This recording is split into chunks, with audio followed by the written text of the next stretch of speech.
This is gonna blow your mind. Winchester High Street was transformed into a river. Heavy rainfall around 1945 BST turned Winchester into a watery chaos. Roads were closed, transportation was disrupted, and Easton Lane was shut down for 2 hours. Eyewitness Jez Hollinshead described the scene as biblical.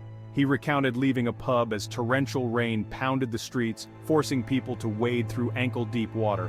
The bottom of town was hit the hardest, with water levels rising alarmingly. Even rail services between Eastleigh and Winchester faced major disruptions.